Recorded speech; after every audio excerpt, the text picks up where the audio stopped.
7 o'clock. We will call the White Bear Township Town Board meeting for September 9th to order. First item on the agenda is the approval of the agenda. Patrick, we have a supplement for... Yes, Mr. Chair, no additions to your agenda per se, but we are adding a supplement to, under old business 6B for the Polar Lakes Park restroom. It's input from our engineers. All right, that it? Yes. All right, I need a motion to approve the agenda with the supplement added. So moved. Second.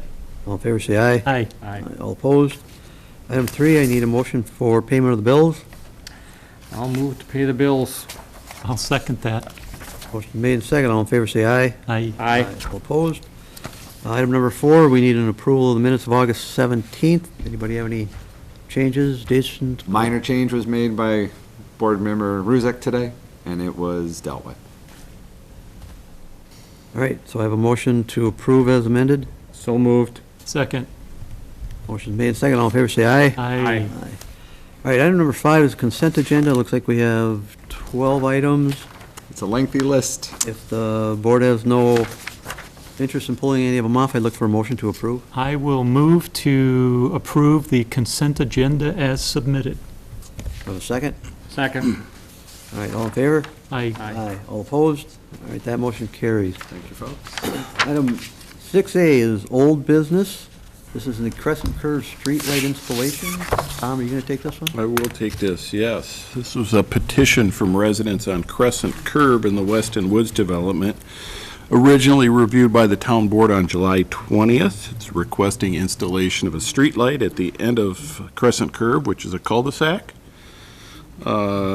The light location requested does meet town streetlight policy requirements.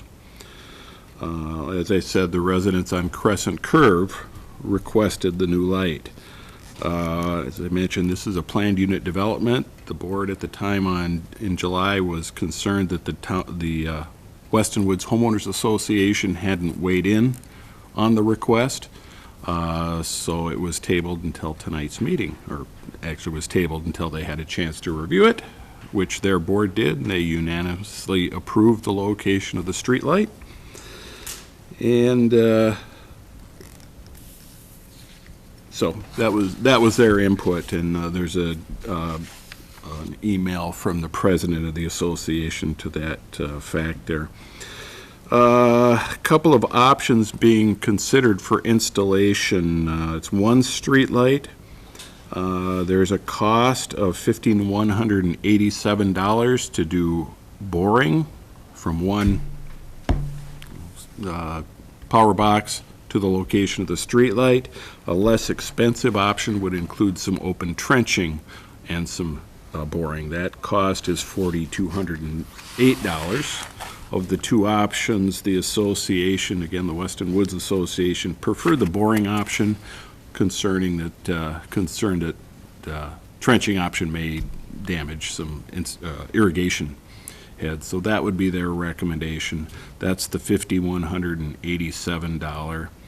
The difference is the underground boring would be 155 feet in length versus the other option, which would be 60 feet of boring plus 95 feet of open trench. Installation of streetlights do require approval by the town board.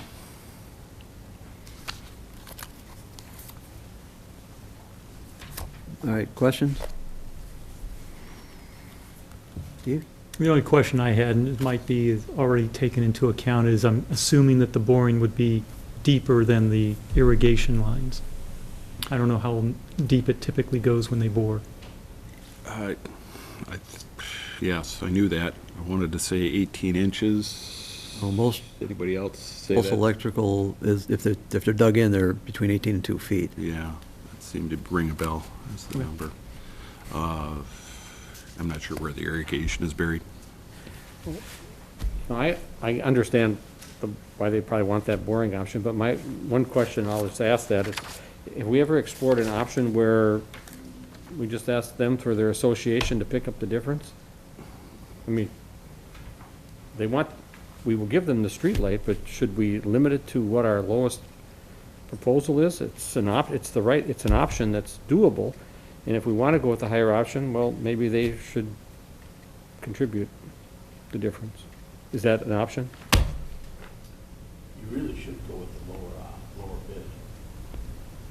Unless there's a good valid reason not to. In this case, not getting sued for damaging to a personal, private property is a good reason. But normally, you're right. You should be going with the lowest bid, lowest responsible bid. Tom, does this option to bid include restoration back to, okay. Yes. I mean, obviously, these people are professionals at what they do. I guess I think we should look at that as an option. Thanks. Oh, good old cable commission.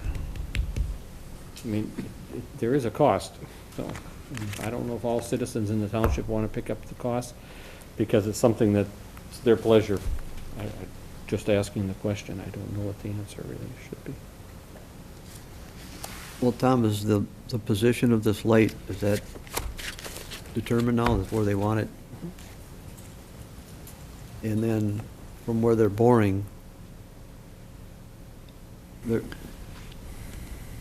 got to do some underground boring only to get it there, don't they? And that's going under the street. Right. Yeah. That's the 60 feet. Okay, so they're not going to be tearing up any driveways, is what I'm getting at. No. Correct. Well, Steve, you make a good point.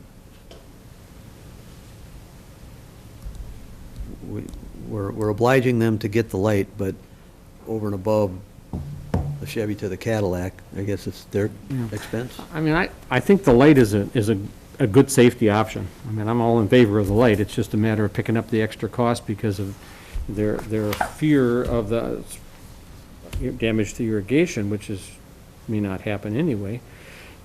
And I don't know if the residents in the township should have to pick up the cost for that extra Cadillac versus a Chevrolet position. Tom, do you have a representative here from the association or not?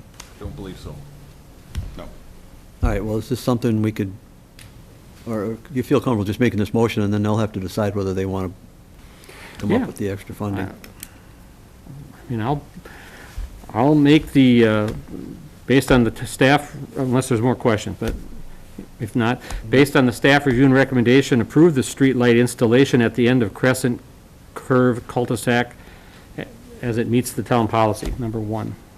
I'll second that. Motion's made, second, all in favor? Aye. That motion carries. And I'll make a motion to approve the street light type option 2 at the township expense, but would consider option 1 if the association wants to do that at their own expense for the difference. For the difference, not for the full freight. Not for the full freight, the difference. I'll second that. All right, motion's made, second, all in favor? Aye. Aye. All opposed? All right, moving on. We have item 8B, this is Polo Lake Park's restrooms. That's you too also, Tom? Yeah, this is a project that the Park Board has been working on for the past several months.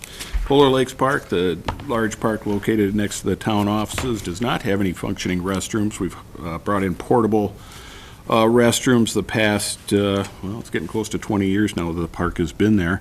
So the Park Board has been studying the idea of adding permanent restrooms, with one planned on the north end of the site by the playground, serving the soccer area, and one at the south end of the park in the baseball field area. 2 different sizes of restrooms, specifically the one at the north end would have 10 stools, urinals, total of, and the other one would have 6, so it would be a little bit smaller. Been in contact with restroom supply companies. The Park Board considered hiring an architect to design the building itself. After reviewing cost options there, they chose to go with a modular or a prefab structure. So we looked at more companies, but stuck with 2 different companies. Romtech, which has a modular building shipped from Oregon in pieces, and put together on site. And then the other was Public Restroom Company, which is a prefabricated building that comes in on pieces, 2 large pieces on a trailer. They're block construction, been designed as best we could to match the picnic shelters, same color, similar design.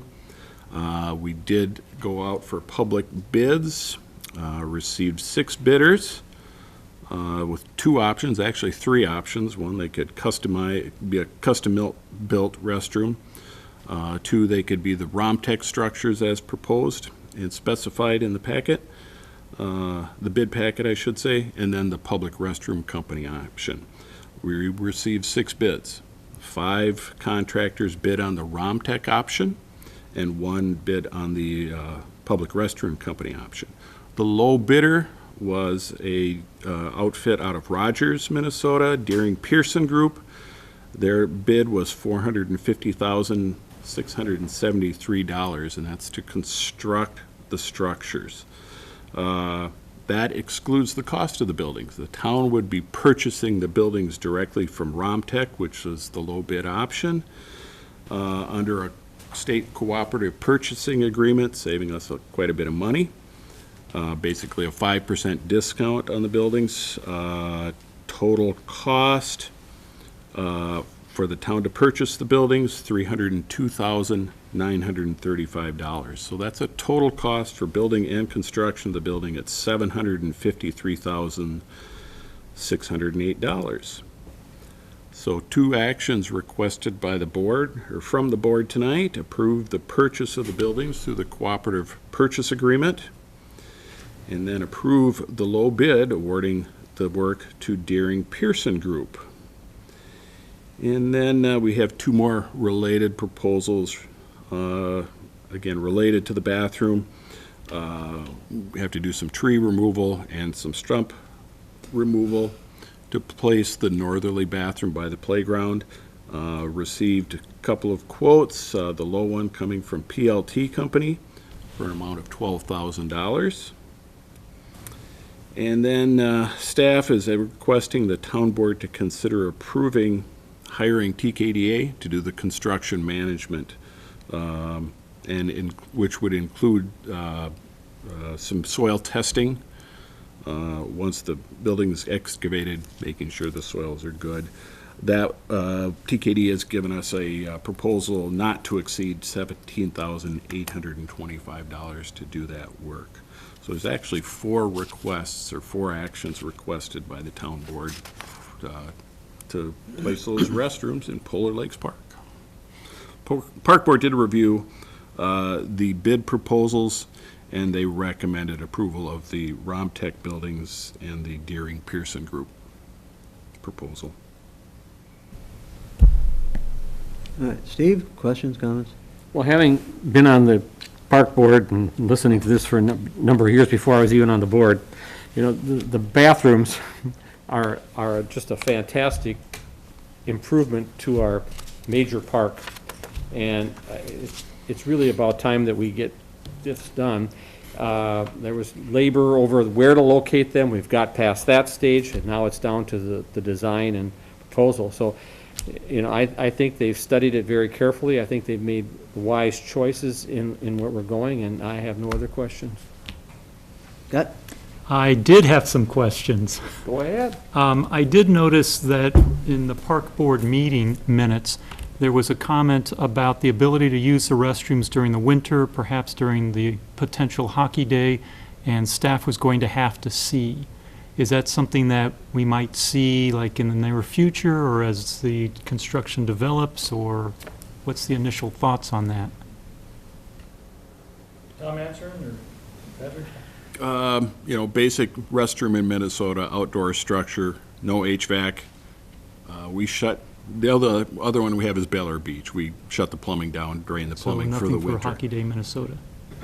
We might be able to get creative, but it's a matter of frozen water lines and concern Well, about yeah, that. and So I we'll don't want definitely frozen look water. into it, but at this point, there's no plans for heat or air conditioning in those structures.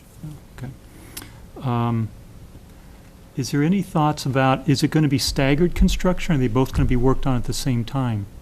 It'll be up to the contractor, but, Okay. you know, at the same time, whether they do one at a time, that will be up to them. All right, then. And then the item for TKDA for the amount not to exceed, does that include any, I saw that there was some other paperwork from a subcontractor as far as testing and so on. Is that included in this price? Yes. Okay, all right, that's my questions. Tom, wasn't our budget 950, I believe, or somewhere's in there? Yeah. So we're quite a bit under that, a couple $100,000. But I also have a question, in fact, maybe either Jim or Larry'd like to come up.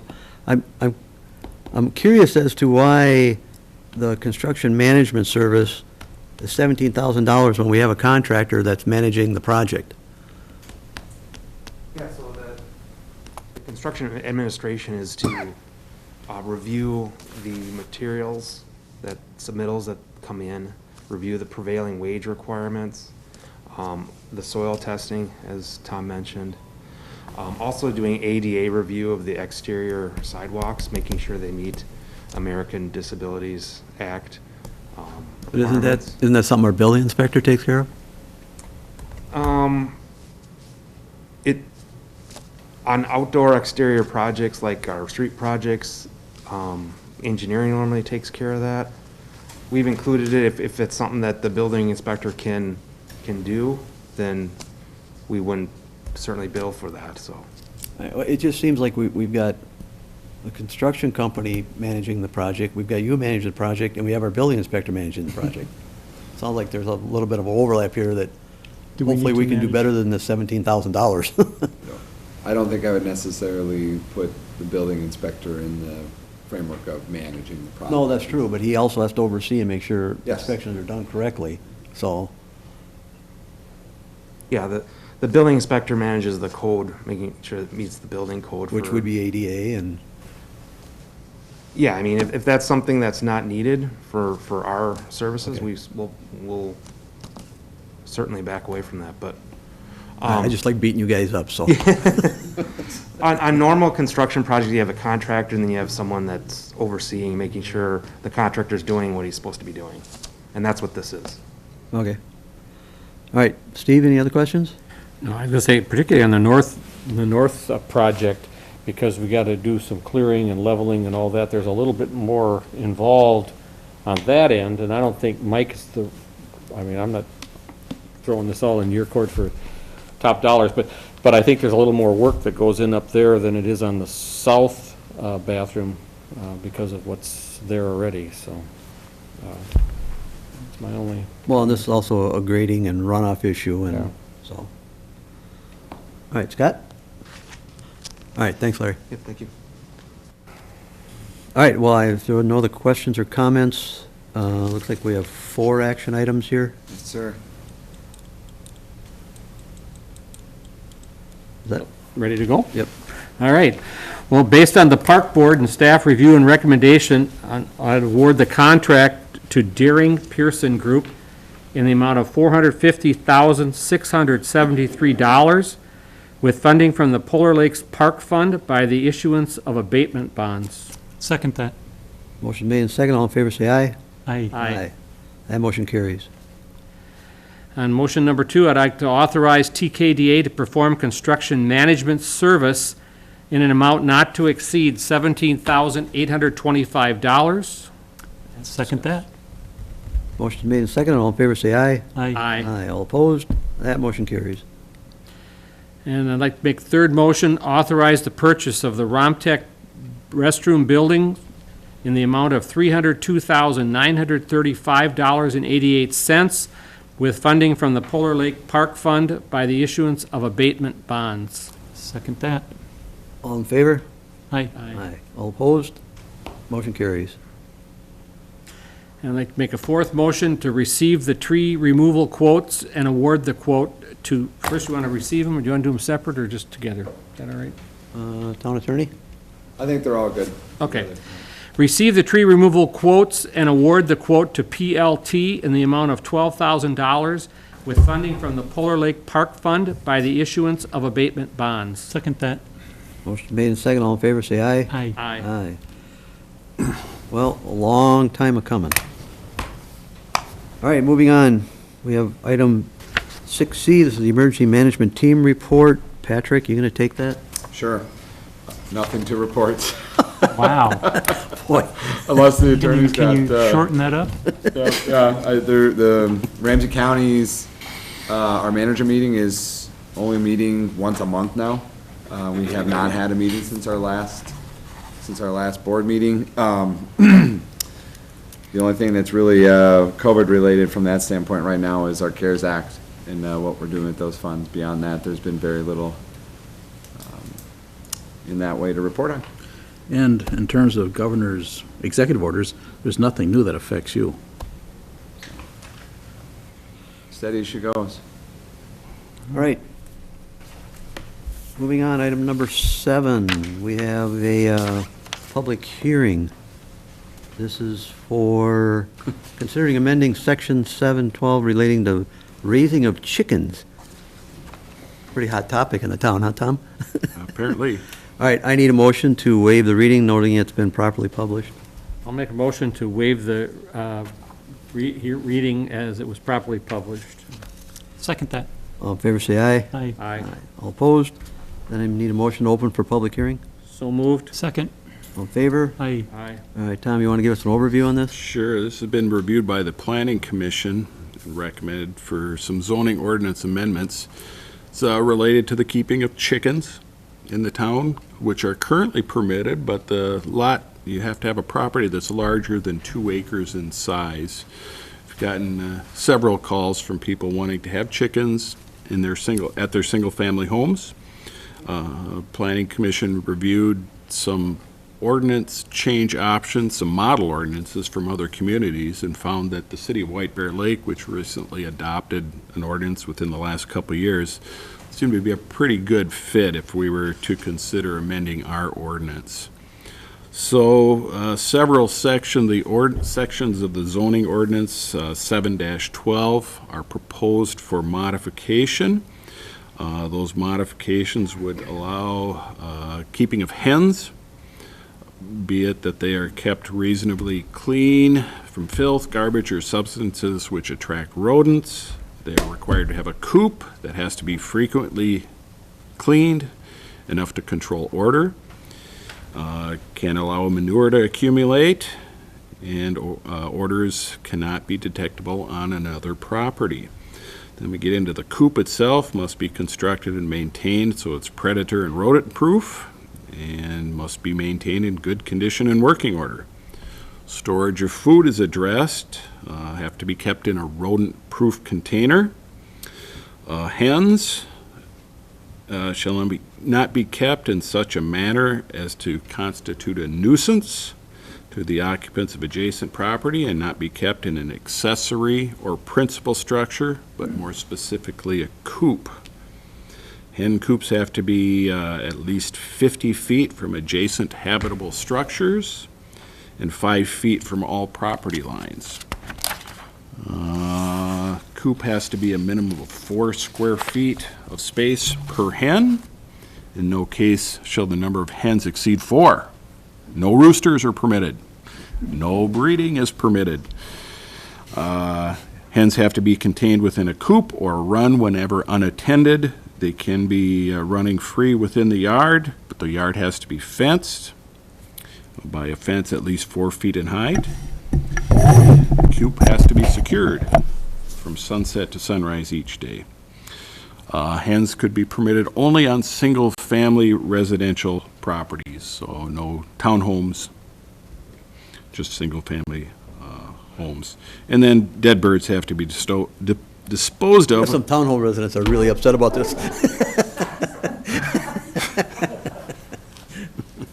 Dead birds have to be dealt with properly is the other thing. And then adding a few definitions to the ordinance under Section 3, defining a chicken, defining a coop, defining a hen, defining a rooster, defining the owner, and finally defining the run.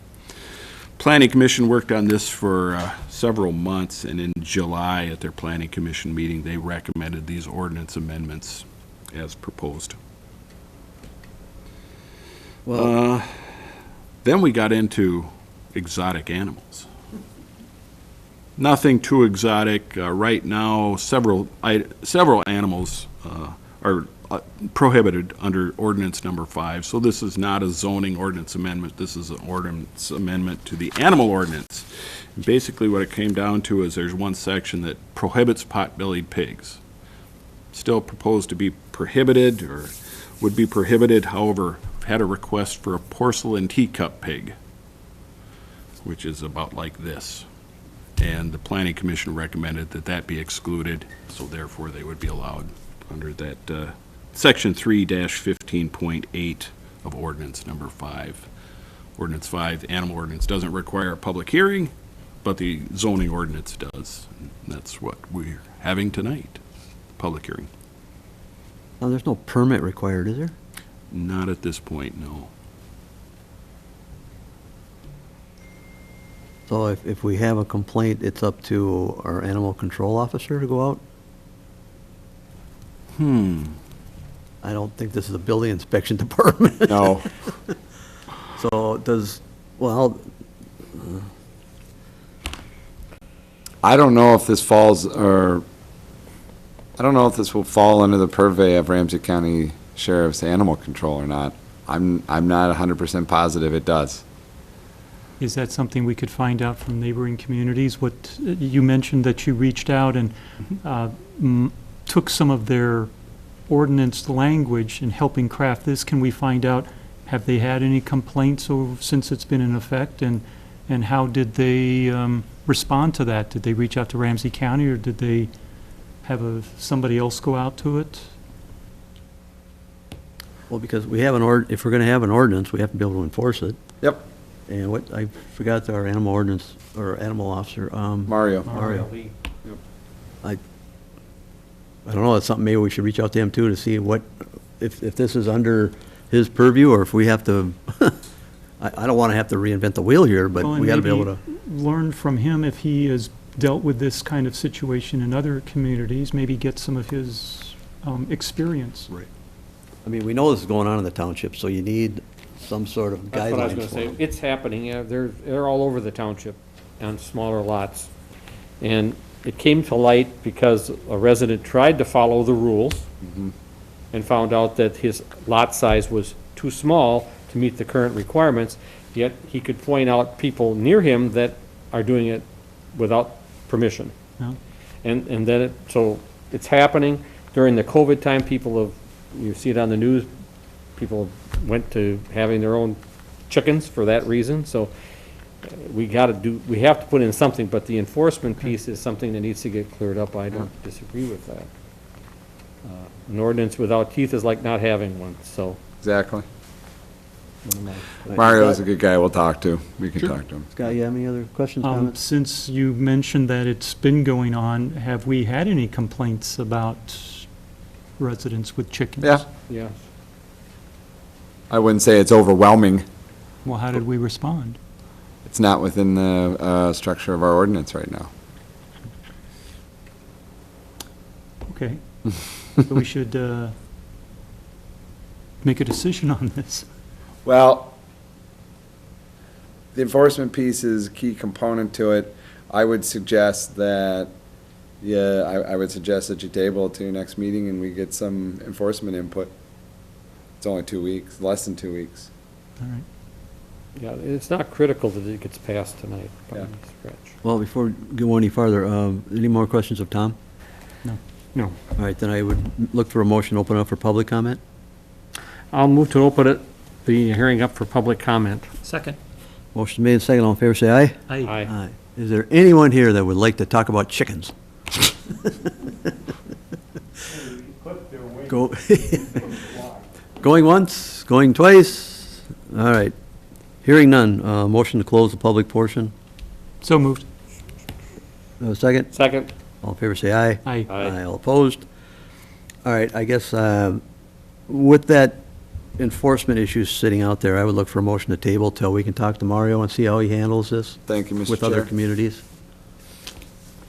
I'll make a motion to table it till our next board meeting. Actually, would this just be a continuance, Chad? Continue the hearing. I don't, Well, You're not continuing the hearing, because you've already closed the public. That's true. Okay, all I think this is a simple tabling. right. All right, motion's made to table. Do I have a second? Second. All in favor, say aye. Aye. Aye, all opposed? All right, moving on. Item 8A, the Deer Meadows Park Trail Pond and swale improvements. I'll start that one off. Discussed at previous town board meetings.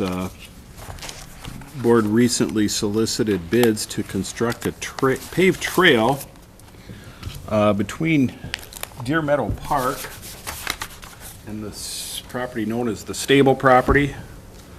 Just, so Deer Meadow Park is right over. You don't have your overhead on there, Tom.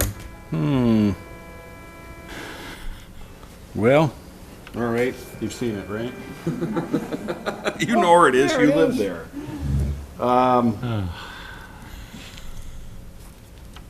Okay, part of the bid request, it was a twofold bid request. One to clean out the stormwater treatment pond and the ditch that accesses that pond, and then construction of the trail itself.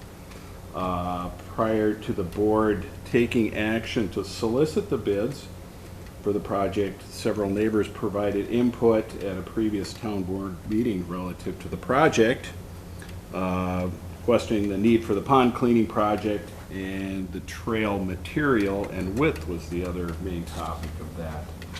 We were looking at a 10-foot wide paved trail. Again, this would be a hiking trail. It's not a regional trail, major trail, but a 10-foot wide trail was proposed. Also to allow maintenance, our crews to get in and maintain the pond throughout the life of the pond. That's why we looked at a 10-foot wide trail versus a narrower trail, 6-foot or 8-foot. Board asked the town to, or staff to look into the 8-foot option, solicit bids for both a 10-foot wide and an 8-foot wide trail option. Bids were received by the town on September 2nd. 9 contractors bid on the project. This is both the trail and the pond cleaning. Art Construction out of Hugo provided the low bid of $173,792 and some change for the 10-foot wide trail option, or an alternate bid for the 8-foot wide trail option of $168,634,000. About a $5,000 difference for the narrower trail. The next lowest bid was approximately $35,000 higher than the low bid from Art. The engineer's estimate was approximately $300,000 for the entire project. Construction observation by TKDA for both projects adds another $36,750 to the cost. Town board's consideration is requested to award the project to the low bidder for Art Construction.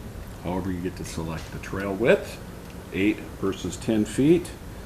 I'll note a compromise that we've discussed at a staff level, and that's where I had the picture of recommending an 8-foot wide trail. However, on the radiuses of the 90-degree curves, or at the northerly end of the trail where it curves around the pond and then where it curves to the north and dead ends at the stable property, we would suggest widening that portion of the trail for better turning radius to 10 feet. Amounts to about 150 feet, a total approximately 800 foot long project. That's just a suggestion for board considerations, kind of a hybrid option there. So in addition to awarding the bid with the selected trail width option, also authorizing TKDA to provide the construction observation for the amount not to exceed $36,750. Funding source for the project is both the Stormwater Utility Fund and the parks portion of the general fund, which was budgeted for a trail in the northeast area this year. So that's the summary, and that's those are the requested options of the board. Probably some additional detail would be available from either Dale, the Public Works Director, or our engineers, Jim and Larry. Oh, Larry or Jim, do you want to speak to this, or?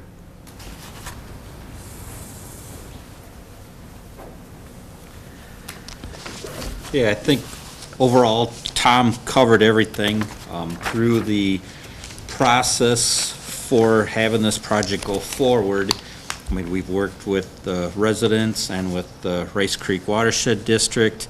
We definitely need to move forward with the project, especially with the stormwater, with the ditch and the pond, to get this thing overall a maintenance project, that the ditch no longer functions the way it's supposed to due to the elevations and the sedimentation that's incurring.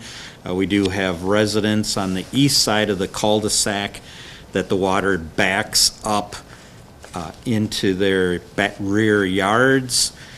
On the pond side, we are approximately 2 feet higher in the normal water elevation, and our capacity in that pond area, again, has also filled in.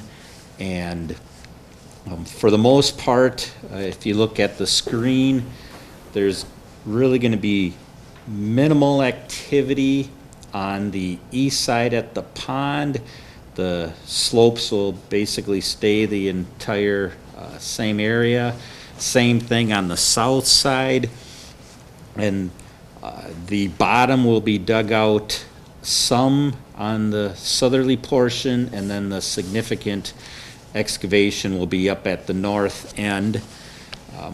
One of the major components that's existing right now is due to the material sedimentation building up on the north end.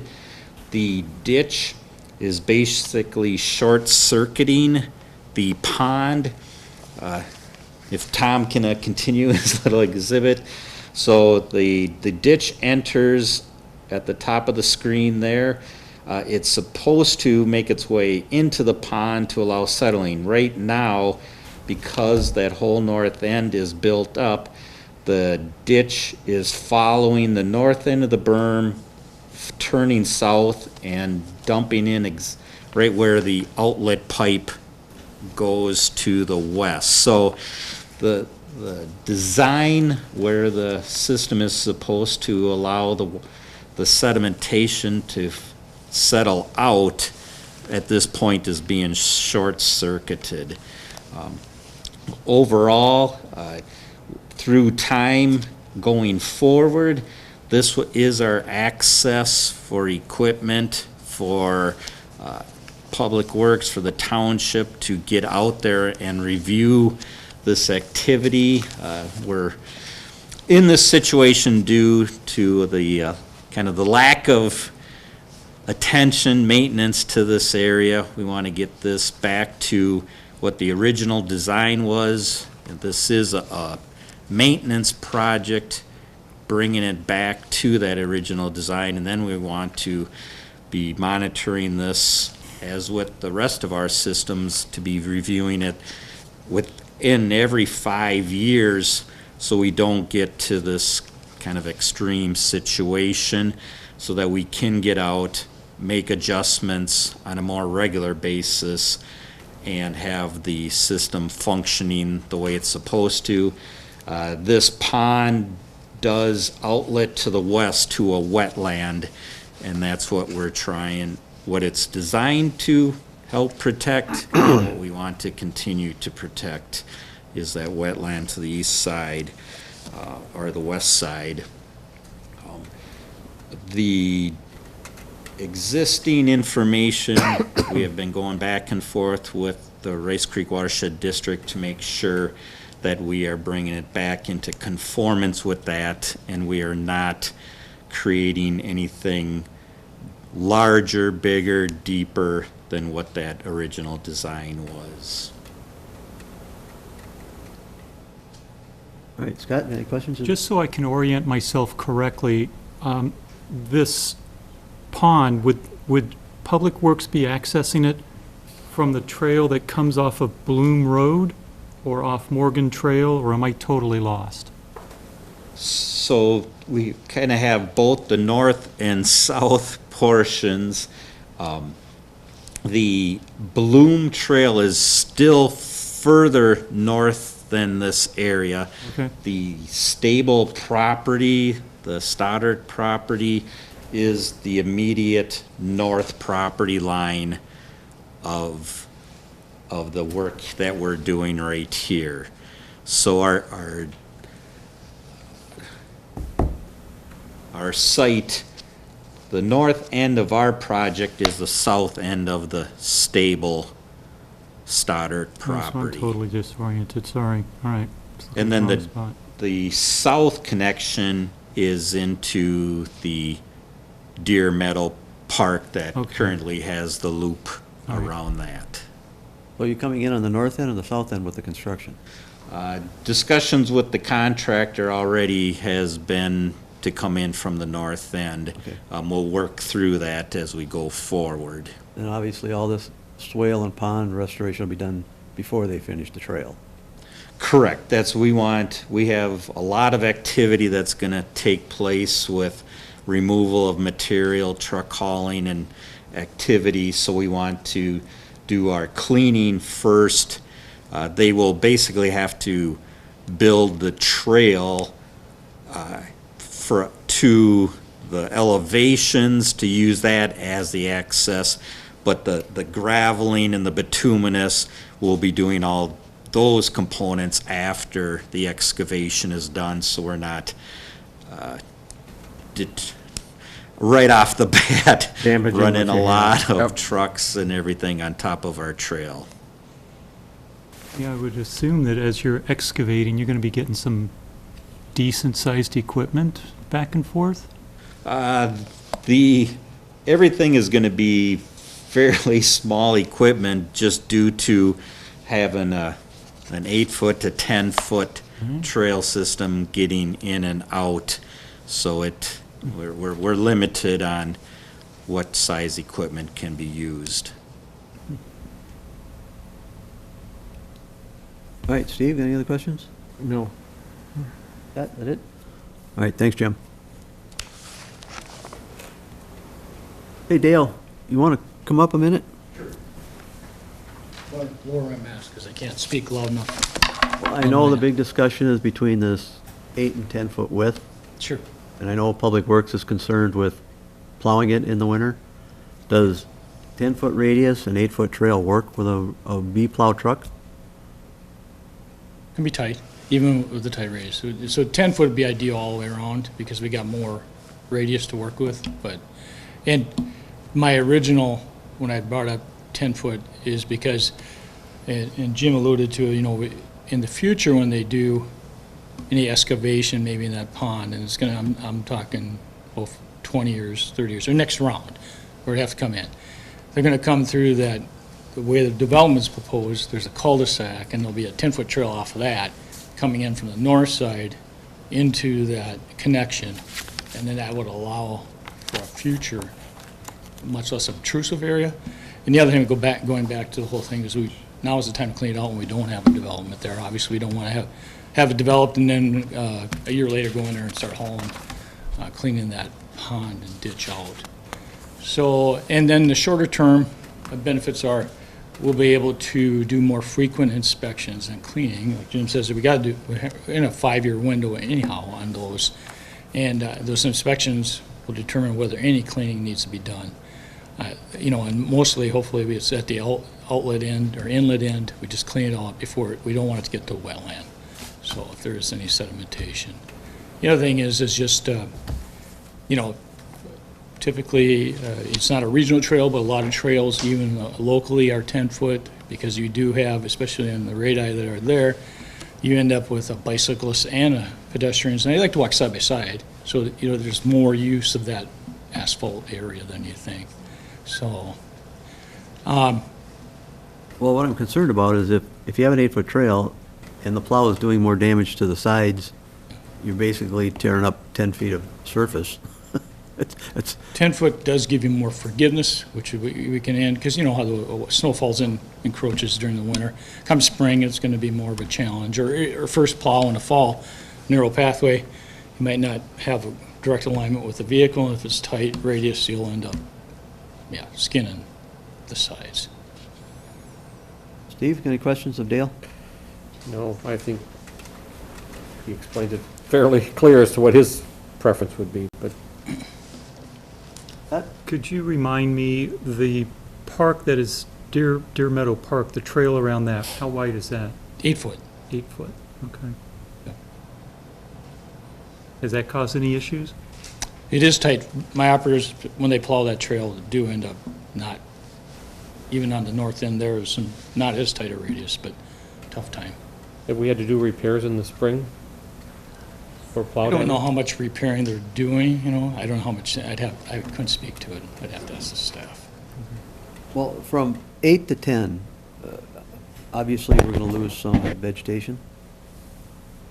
Yep, it will be just the grass on the edges of the trail is there, yes. Really no trees or shrubs? Oh, no, there'll be trees where the new trails come in off of Deer Meadow. There'll be some trees. We know yeah. there's going to be some because of the Yeah. trail, but I'm getting at that extra 2 feet. Are we losing a Maybe number? Jim can help me out. Is there any? I mean, if Jim, you want to address that? Yeah. Basically, for the 8-foot or the 10-foot trail, it is not going to change any tree loss.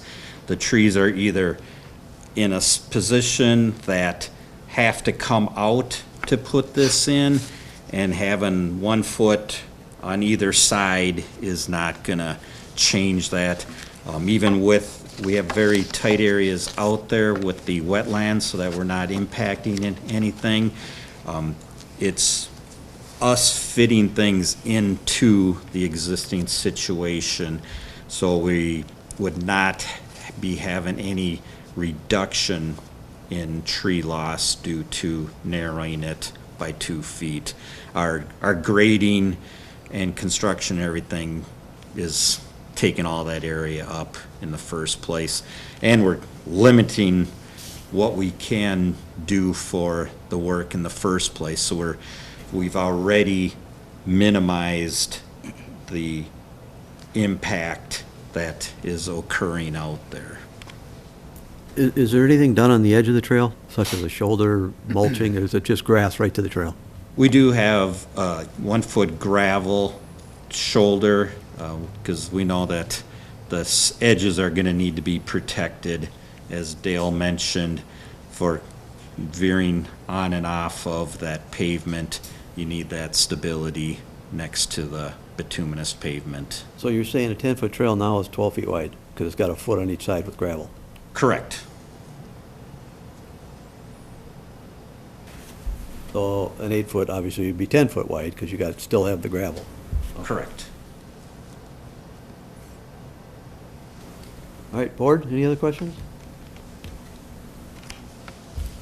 All right, thanks, gentlemen. I know there's some residents here. If you'd like to speak to this, please approach the podium, give your name and address.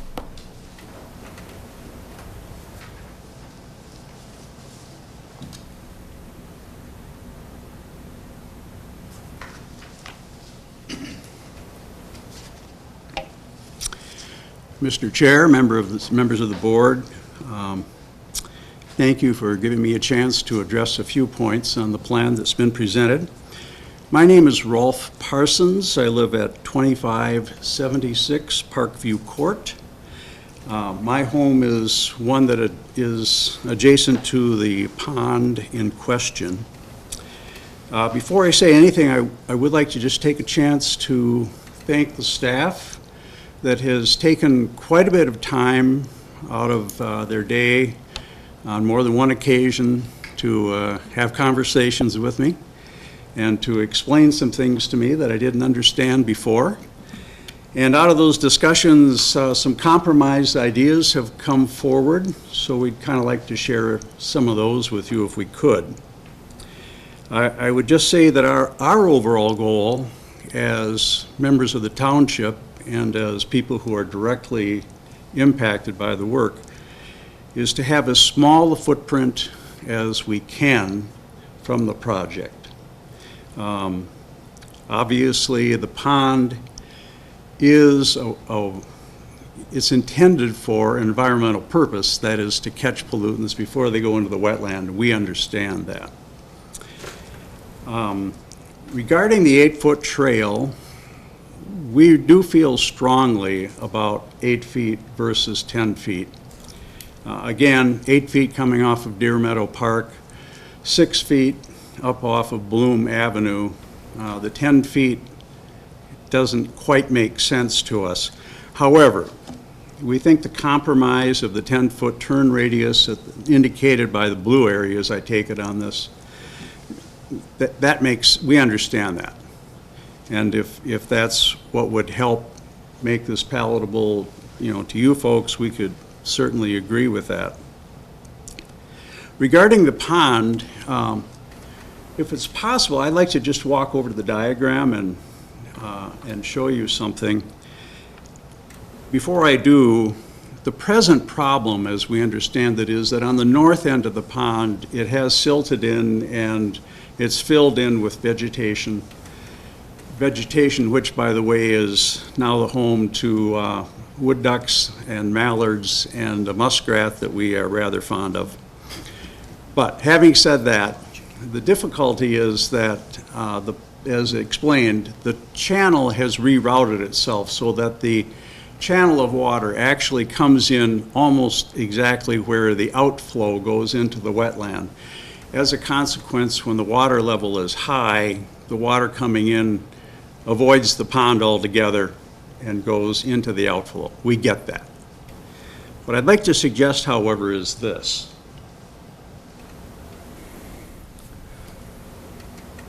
The outflow and weir is located here.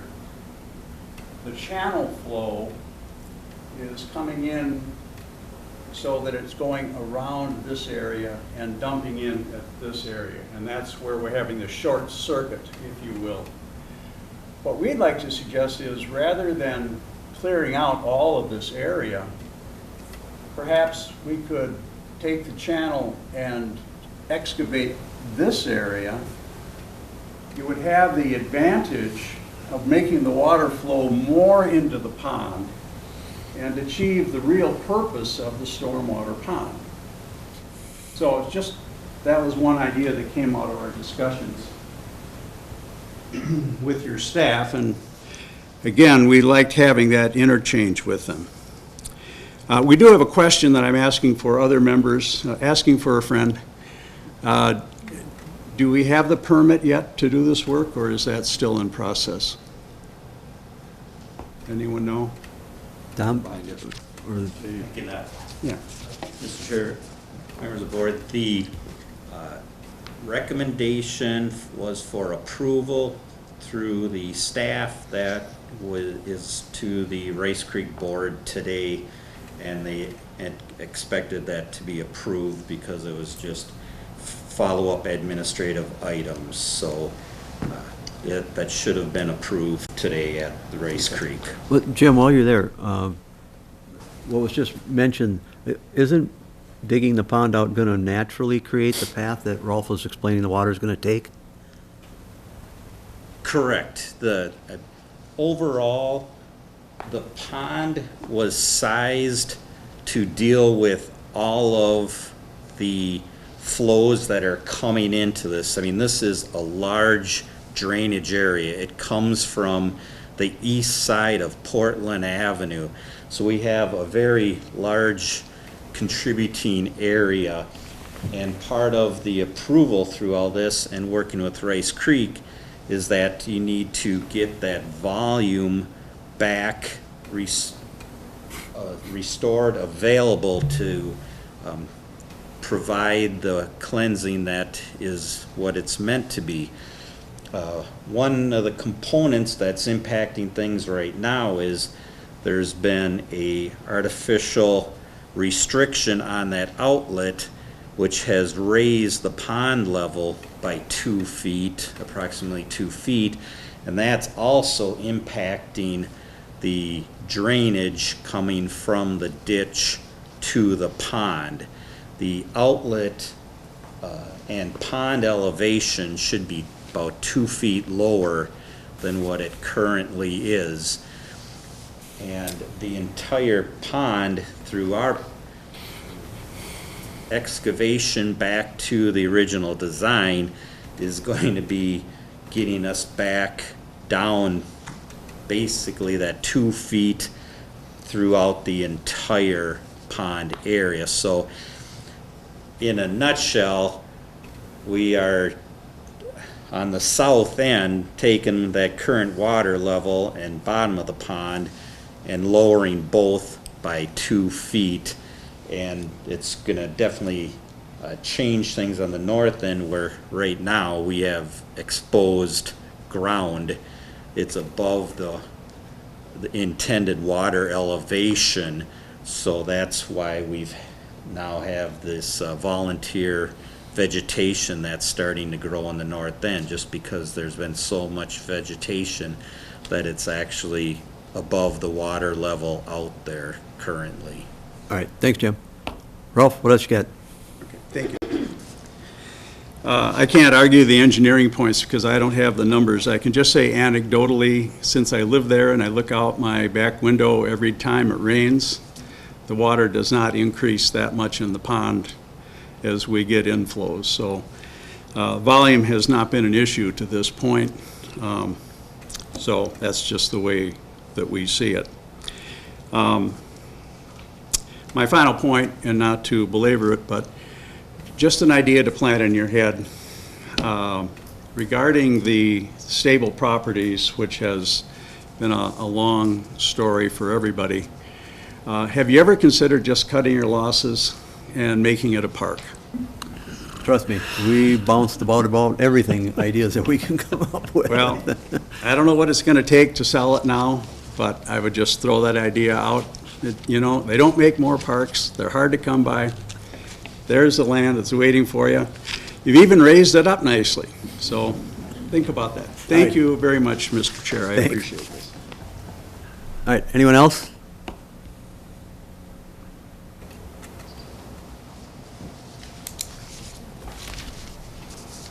Mr. Chair, members of the board, city administrators, my name is Cindy Hogerton, and I'm here speaking on behalf of my husband Pete and myself. We're new people in Parkview Village we just moved to White Bear Township a couple of months ago after living 33 years in White Bear Lake. We are in the northwesternmost unit in the Parkview Village very close to that top blue curve on that diagram. Our home is fully exposed to any work at the stable property development, any work at the creek and at the north end of the pond and at the proposed trail.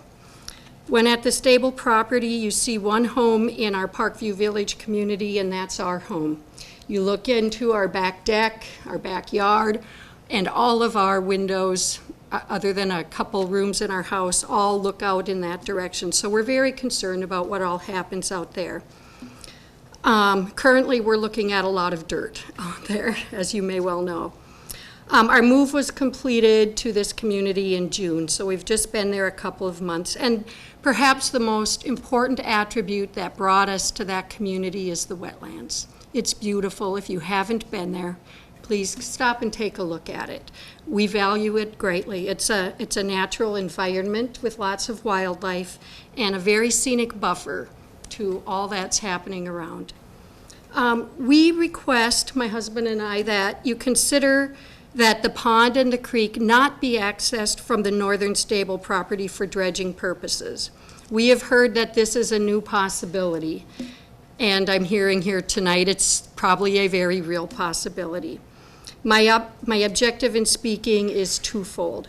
First, and most importantly, we should minimize impact to the converging sections of wetlands at that northern site. It's not shown very well on this picture, but I do have a diagram that I think might be helpful. But so first, to minimize impact to the converging sections of wetland up there, and secondly, maintain as many trees as possible in this area in spite of convergence of multiple projects here, including work on the pond, the creek, the trail, and the stable property. So I have here the preliminary plat that is for the stable property, and it's dated December 23rd, 2019. I think it's the most recent plat. And it shows that access to the pond from the stable property would be through, Could try and put it on. okay, if we could get it on there, would be through a very limited, narrow pathway between two converging wetlands. I've kind of highlighted it in red down at the bottom there. You can see the two wetlands coming together to a pinch point, and that is exactly where that second northern blue curve was. So those lines there are the wetlands. I also have several copies here if anybody wants one, but this seems to suffice nicely. We have seen with the stable property fill project that wetland protection is difficult to monitor closely, and it may not be possible to ensure minimal impact to the wetlands at that point. Additionally, with several wetland delineation markers just to the west of that northern trail curve, we're concerned that equipment access would extend further to the east, where there's a lot of trees that appear like they're going to need to be removed to have access at that point. Access from Deer Meadow does not have the wetland proximity issues and also does not seem to require the removal of significant trees. There may also be other entrance points being considered that minimize these issues. Our understanding from the meeting that was held at Deer Meadow this summer was that Deer Meadow was going to be the entry point for the project. The plan included bringing the trail and / maintenance road from Deer Meadow to the pond, and we are hoping that this is still a plan that's being considered. The creek / stormwater dredging is going to take place around Parkview Village too, as discussed, including right behind our home. There are a lot of young volunteer trees that have emerged along the creek bed off the northwest corner, that same region of the Parkview Village 2 property, and we know that many trees will likely get removed during the dredging. So there will be pond dredging in that spot, creek dredging, the proposed trail. Each of these things are going to impact that area greatly and represent a significant loss of vegetation. All these activities will quite likely further expose our home and backyard to the new trail where it turns north to meet the stable property and to the new development at the stable property. We hope to maintain as much visual buffer there also for ourselves and for our community. Please use a light touch in tree removal if at all possible. So as I mentioned earlier, I hope you choose to bring in the dredging equipment from some access point other than the stable property. There's already significant activity planned in this environmentally sensitive spot between the two sections of wetland, and we should minimize impact as much as possible. We understand that these are important projects for the township and are seen as necessary. We ask that you consider taking an approach that does not put environmentally sensitive spots at greater risk. Please choose a plan with minimal impact to the wetlands, wildlife, and to our overall environment. Could we also ask that our association is kept informed as you proceed with these activities and the timelines associated with them? It would be nice to know when these activities are happening so we can, be prepared and be present. Thank you for an opportunity to provide input. I think just your last point, the town tries to do a fairly good job whenever we have road improvements, any kind of construction or activity in the township, we post it on our website, and the engineers are pretty good at setting dates and times, especially when it's concerning road closures, detours, and I think we could set something up for that. So at least you're apprised of what's happening this day, this week, as the progress goes. Mm-hmm. Is it visible there that you can see where the two wetland sections are coming? Okay. All right, thanks, Cindy. Yep, thank you. All right, anyone else? All right, hearing none. Obviously, we have a couple of action items in front of us. The first is to receive the bids.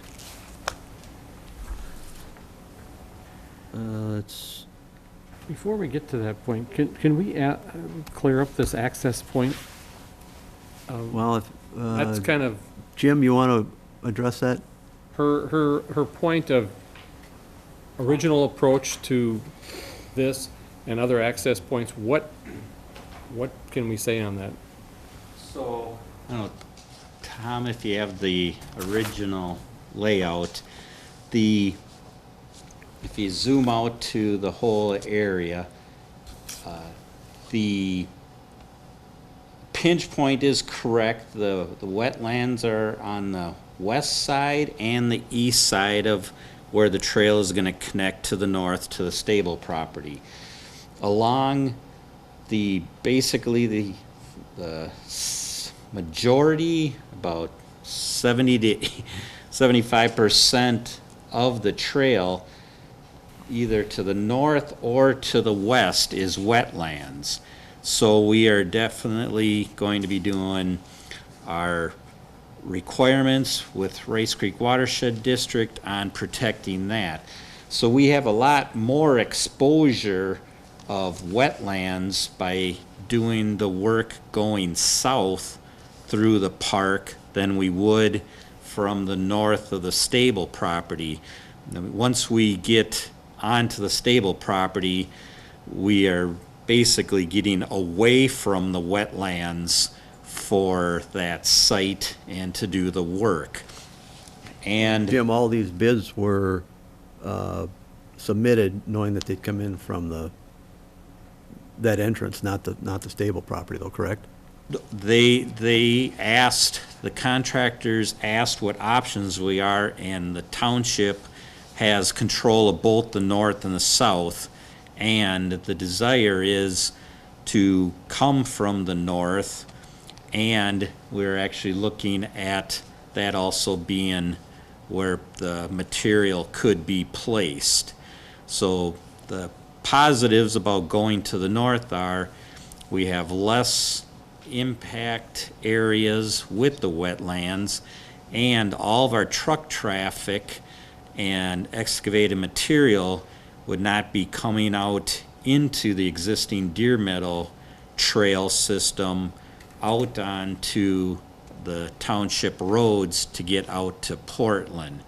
So it's a lot less disruptive for the construction activity and a lot less impacts to the township system to go to the north than driving through the park and the township roads to the south.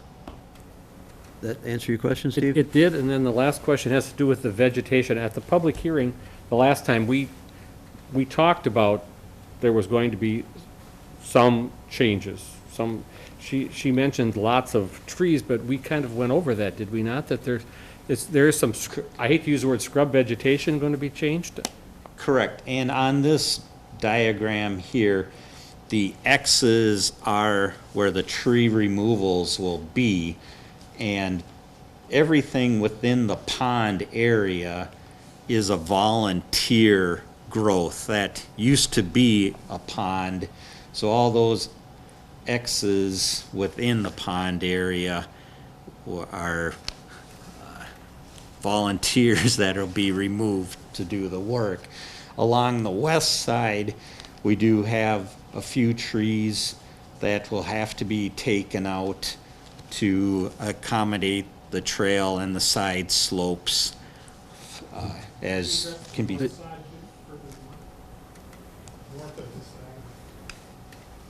Yes, do you have?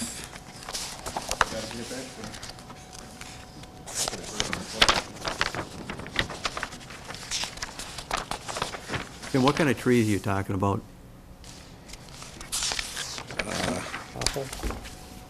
I don't know, do we have a general statement on the types? Is that what you're? The ones in the pond, some are ash, and some, but the ones along the trail on the slope where the pond, the pond banking on the west side are poplar.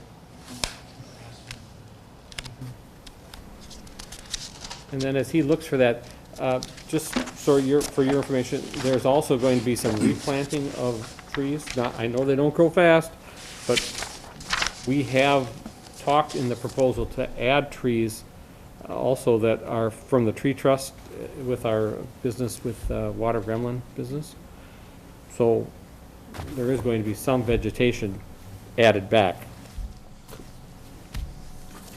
So it's not all taking it out. I know it all takes time to grow, but trying to keep it minimal as we can, so I guess that's. And for the most part, the ditch is not impacting, very little tree activity within the area. The left end shows where the pond is right now. You can see going to the east all the way to the first bend point, we're not taking out any trees through that area. So all the homes facing to the north, there will not be any tree loss through this activity. Along the east side, we start to have a couple of trees along there, and then another stretch where we don't have any. The majority of the trees are once you get, if you keep going to the right, when we get up by Portland Avenue, coming off of that roadway is where we'll have several trees to be taken out to get that ditch in. And the side embankments of that ditch are staying the same. It's a slope that would not be changing. It's just the bottom of the ditch that needs to be adjusted in elevation. So the side slopes will remain the same, but there is some trees in that area so that we can have maintenance going forward that will be taken out. Again, everything within the bottom of the ditch and side slopes would be trees that have occurred after the ditch was originally constructed. Nothing on top of the embankments are gonna happen. And for the most part, along the east side of the homes and the north side of the homes, the ditch depth is just a couple feet.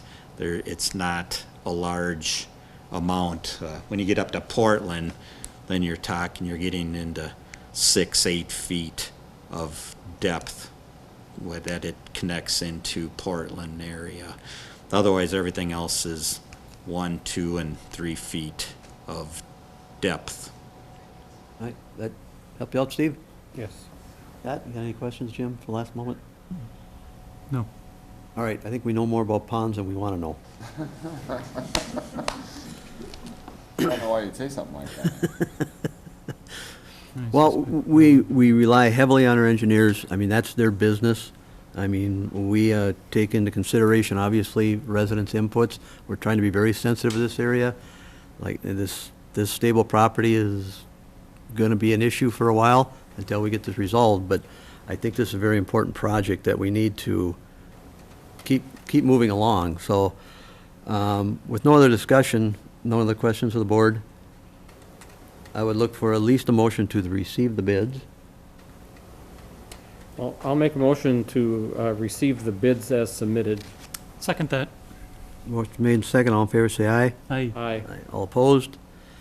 And then secondly, the discussion of awarding the contract, obviously it would be going to Arndt Construction, but it's the alternate 1 or 2, the 10-foot trail or the 8-foot trail. What's the pleasure of the board? Well, before I make anything, what about the hybrid model that we talked about on the curves if we went with the 8-foot? And I believe technically, Tom, would that be part of alternate 2? Alternate 2 is the 8-foot trail, but would that be the 10-foot? Yeah, so it would be the 8-foot option with a defined Radius. area, 10-foot. I know we try to make life easy for our public works, but I think you, When did we start doing that? I think the residents are correct. A 10-foot trail just seems a month, and now you have a foot on both sides. Well, I mean, when we're you getting to be pointed a that roadway out, through yeah, there. yeah. So I think the 8-foot alternative makes sense, and if the 10-foot radiuses help with turning of the trucks and moving in equipment and stuff, I think that's a good compromise, at least with us and the neighbors, so. So with that, I'll make a motion to award the contract to Arndt Construction Company for alternative number 2 at 8-foot trail with the noted changes on the radius of the curves. All right, do I have a sec- Any additional changes to the pricing? Yes. Okay, I'll second that. all right, motion made and seconded, all in favor, say aye. Aye. Aye. All opposed. And then thirdly, we need to authorize TKDA to perform this. Oh, boy. I'll make a motion to authorize TKDA to perform construction observation process and the Rice Creek watershed coordination activities for an amount not to exceed $36,750, which assumes the contract will proceed in a timely fashion to complete construction in a period of 5 weeks, requiring 140 hours of TKDA time, an additional 42 hours of TKDA time to coordinate with Rice Creek Watershed District and residents. And note that the funding from the Parks Fund and Stormwater Utility Fund. Second that. Motion made and seconded, all in favor, say aye. Aye. Aye. All opposed? All right, thank you, folks. We appreciate your input. And like I said, we will set up with the engineers that all this activity will go on our website, so you can kind of follow along what's happening day to day, week to week. All right, that concludes Deer Meadows. Let's move on. Item 8, Does she want that as part of the record, that map she gave? yeah, we should. We should probably have one copy of that. We'll submit that as part of our record. Thank you. Sorry. Thanks, folks. All right, moving on, we have item 8B, the Libel Street Stormwater Improvement Project. Who's taking that one? I can take that. As we previously discussed, this is another one of our maintenance projects that we have. The existing ditch system along the east side of 61 at Libel Street. Through time, there has been expansion of the culvert system. There's been multiple changes through that ditch system. And at this point, we have failure within that pipe. We have a structure, a storm structure that has failed. And the ditch system itself, the elevations have changed and silted in through time, so we have poor runoff. Basically, the drainage from the east end where the road, Libel Street, curves to the north, all of that ditch system flows from the east to the west under Highway 61 and under the railroad tracks.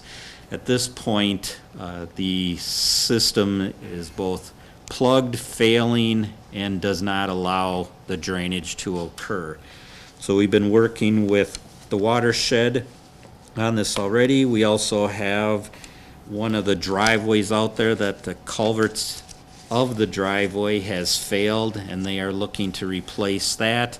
We want to get that at the right elevation, and that is also going to be part of happening after we are able to get our ditch system functioning again.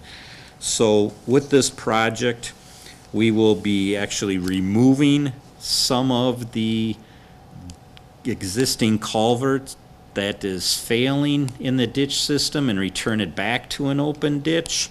We will be putting in a new structure east of 61 so that we have better access. Currently, the pipe system is so long right now, we do not, and there is not equipment capable of cleaning the length of stretch of pipe that exists out there. So we just even maintaining what is out there now needs to be addressed. So we will be removing a portion of the east side. We'll be adding another structure. We'll be cleaning out the pipe system and determining the conditions of the pipe through and under 61 in the railroad tracks. Currently, that pipe is also in a casing, so we don't have any issue of road failure because of that What's the size of it, casing. Jim? The pipe is a 12-inch storm pipe going through an 18-inch casing Okay. through there. So overall, I think all the businesses, property owners are looking forward to getting this drainage system functioning as it should. We're working with Rice Creek to have that all squared away. The same thing, they recommended approval, and we should be having that today. We received 2 quotes. Northdale Construction, we've done work with them in the past. They were the low quote at $72,793.77. The second was by New Look Contracting at $111,550, and we estimated the project at $93,550. I've already spoken with Northdale, and they are eager to perform this work. And so we would recommend both to, well, trifecta, to accept the quotes tonight, award the project to the low bidder, Northdale, and also to authorize TKDA to provide the construction observation and work with Rice Creek Watershed District for an amount not to exceed $9,800. Jim, none of this construction will affect traffic flow? Correct, everything is done in the ditch system itself. Okay. And as with our other ditch activity, for the most part, everything is in the bottom half of the ditch. We're not having to reconstruct or do a lot of shaping other than where we're going to be removing some of the failing pipe. It'll become original open ditch like it was in the past. On the southeast corner of 61 and Libel there, that's, was there a rain garden or something put in there? Everything that was done through those developments are outside of the right-of-way. Oh, okay. Isn't that where the storage area is? It's self-storage place. Yeah, and they were supposed to have a nice swale in there with, I don't know what kind of prairie grass, and it was supposed to help some of the drainage. Is that? Those are outside of this construction activity. Okay.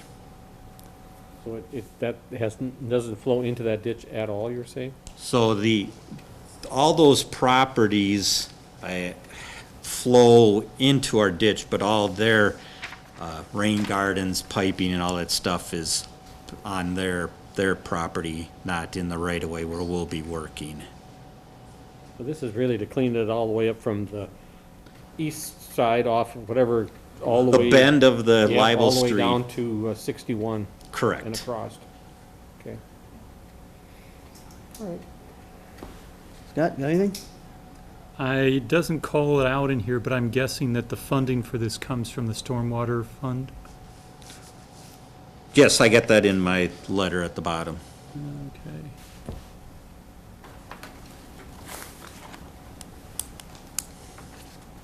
All right, any other questions, comments? So we have 3 motions here. I'll do that. Then, based on town engineer review and recommendation, I move that we receive the quotes. Second? Second. All in favor, say aye. Aye. All opposed? Based on town engineer review and recommendation, move to award the quote to Northdale Construction Company, Inc. in the amount of $72,793.77 with funding from the Stormwater Fund. I have a second. Second. All in favor, say aye. Aye. All opposed? That motion carries. And based on town engineer review and recommendation, move to authorize TKDA to perform the construction observation and the Rice Creek Watershed District coordination activities for an amount not to exceed $9,800, which assumes the contract will proceed in a timely fashion to complete construction in a period of 2 weeks, requiring 48 hours of TKDA time and 6 hours of TKDA time also will be needed to coordinate with Rice Creek Watershed District. Can you add any more to that? Try to be as concise as possible. Thank you. We appreciate that. That's an engineer. You analyze, then you paralyze. Yeah. All right, do I have a second on the motion? I'll second that. All in favor, say aye. Aye. Aye. All opposed? All right, thank you, sir. Thanks, guys. Thank you. All right, moving on, general business. We have 8C, which is ordinance number 47, dealing with housing. Mr. Chair, before you proceed, may I make a recommendation? You may, we may not accept it. That's always a possibility. Reviewing under general business, under G, the no parking sign request for Montgomery Alley, I'd like to pull that subsequent to Safety Commission review and recommendation. Why didn't you delete So that at the since we already beginning? accepted Yeah. the agenda, do we have to? You can still just, we can table it if you Yeah, want. you just simply table it, that's all you're gonna do. Yeah. All right. But anyway, okay, I'll change my recommendation. I'm asking that the board table G under general business in lieu of Safety Commission review. Is that acceptable with the board? Yes, I'll move to do that. Thank you. Second. All in favor, say aye. Aye. Aye. All opposed? So, Well, actually, the rest of this on here just deals with Patrick and town attorney, correct? That's correct. So you gentlemen don't have to sit around and be bored anymore. This isn't boring. This is public administration. They're saying, yes, thank you. All right, back to ordinance number 47. Patrick, you gonna start this off, or? Sure. So in response to input from our executive board, township attorney's made some adjustments to his initial, actually his second review of this. So Chad, I don't know if you want to talk a little bit about. I believe the only real changes are the inspection fees that you wanted Yep. charged. And that would be in ordinance 54. Correct. And we simply, for the second and third inspections now $500 per occurrence, and 4 or more are $1,000 per occurrence. But really, there shouldn't be more than 4, because under your ordinance, if you've, once a landlord has reached 3, they should be actually before the board. Exactly. But, you know, just in case, it's there. So other than that, I think the language is pretty much as is, as you saw at the exec meeting. Yeah, I think it's got August. some, Well, now, this is ordinance number 47. Now, does this cover homeowners too, or just rental units? This is rental units. it's rental units. Okay. And this was driven basically by, we have some rundown properties in the town, absentee landlords and Yep. renters who don't want to follow the rules. Correct. So we're forced to literally try to get a little bit stronger ordinance to get these people to comply. Exactly. And you all know who we are. All right, Steve? Who we are? I'm not a landlord. No, I have no questions. Scott? no.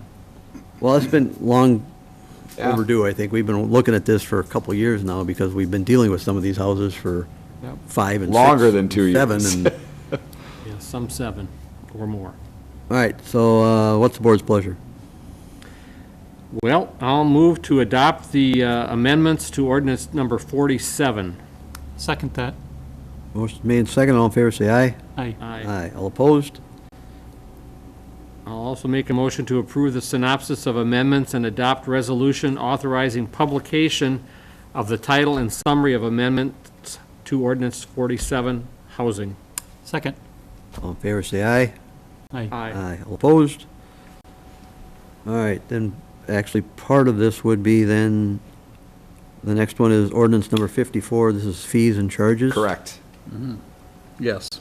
Yes, and as we discussed, based on the town attorney review and recommendation, I move to adopt the amendment to ordinance number 54 adding section 4.4-13. Second. All in favor, say aye. Aye. Aye, all opposed? And that motion carries. Mr. Chair, if I may ask or direct a question to the township attorney? Sure. From an administrative standpoint now,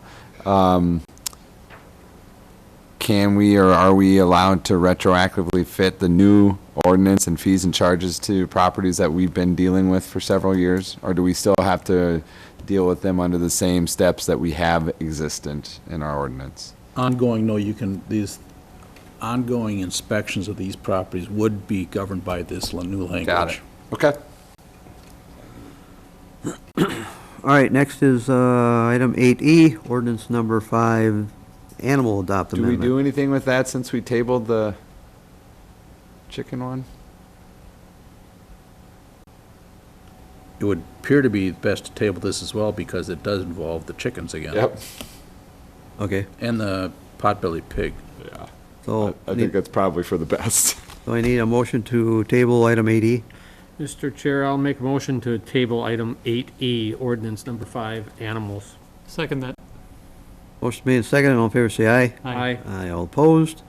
That motion carries. All right, we're on a roll, can we just table everything? No.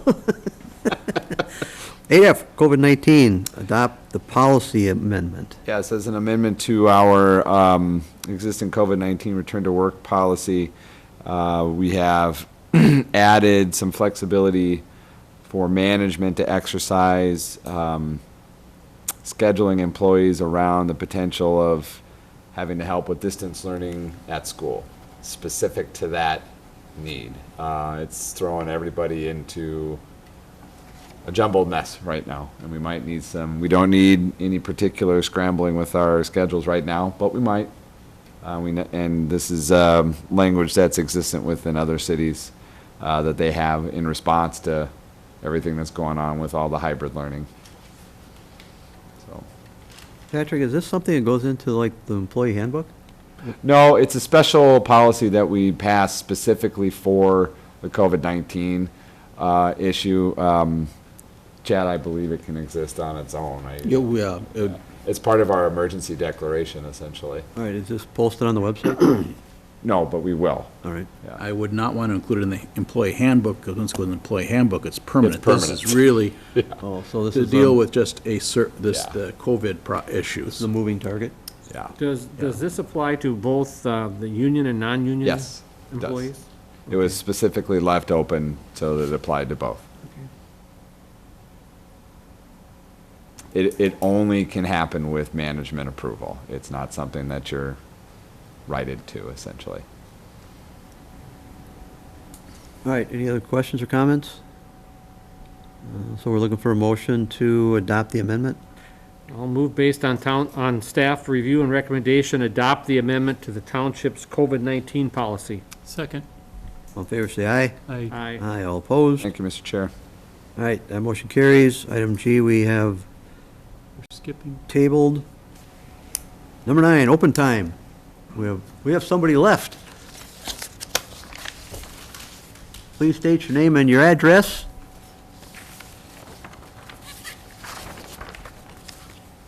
Well, I know you're all happy to see me, but Denny Peterson, 5474 Peterson Road.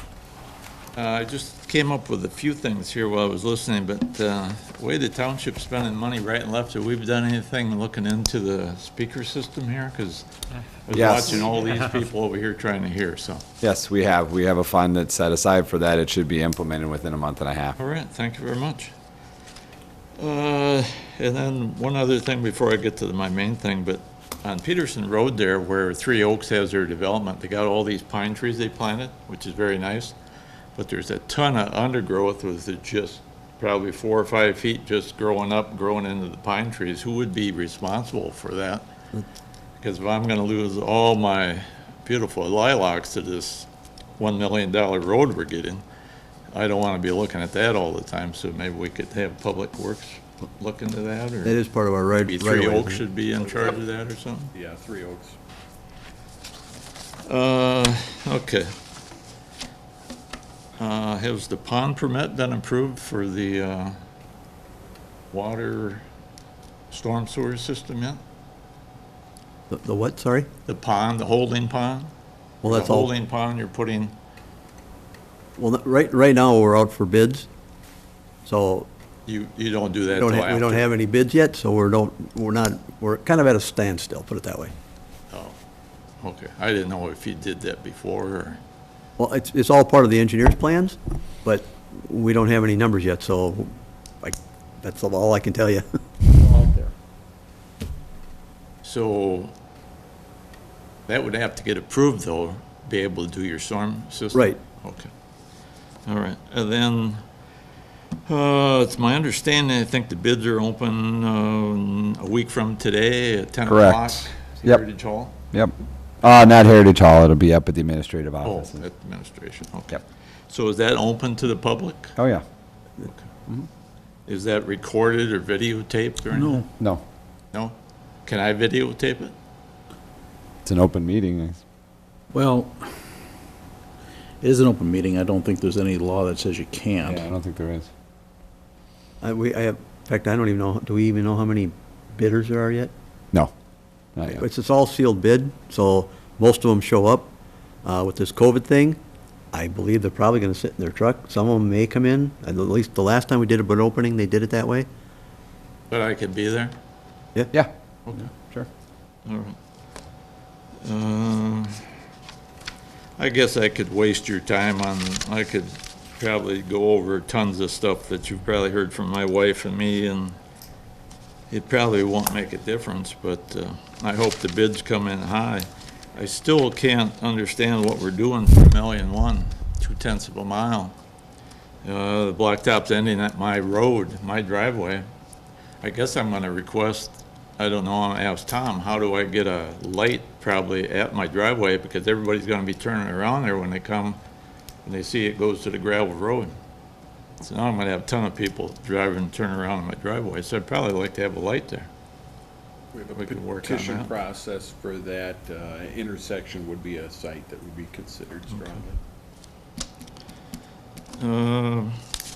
And in our research, I don't have it with me, we gave it to the neighbor because she was going to somebody to show all the stuff, but I did see in a planning meeting that also it was the Public Works Director, I believe he's retiring, and it was on his agenda to get this road done before he left. And it was the same as Mr. Ruzik's. Of all the meetings we had, it was always that, well, if the people don't want it, that's why in 2018 we didn't do the road. And now we had informational meeting back in June, and 90% of the people still didn't want it, but you, which you have the right to do, you're a supervisor, you get elected to do things, but you didn't care that 90% of the people didn't want this road. Well, okay, let's, Don't, oh, oh. I want to back up, Denny. It's not 90%. They keep saying that 90%. There's only one person wanted it, needed it. No, there's more than one person. You? Yes, I need it Okay, too. that's two. Well, and obviously now, talking to one of the other neighbors, I can't say which one, but they're starting to have problems with septic. So all of a sudden now this is starting to make more sense. So Sure. this 90% is just Okay, so a number you gotta quit throwing around. 60% then. 60%.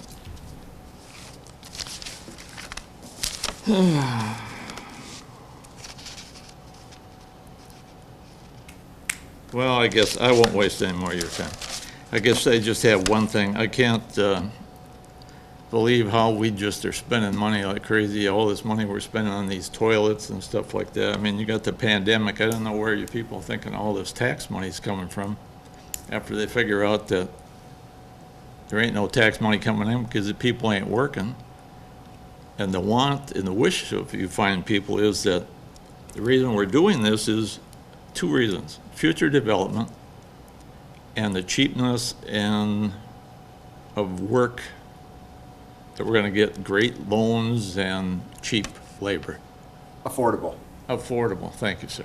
Well, actually, Denny, you know, as a resident of the township, we always have openings on our commissions. Oh, And you could very well sit on a commission and you would have an input.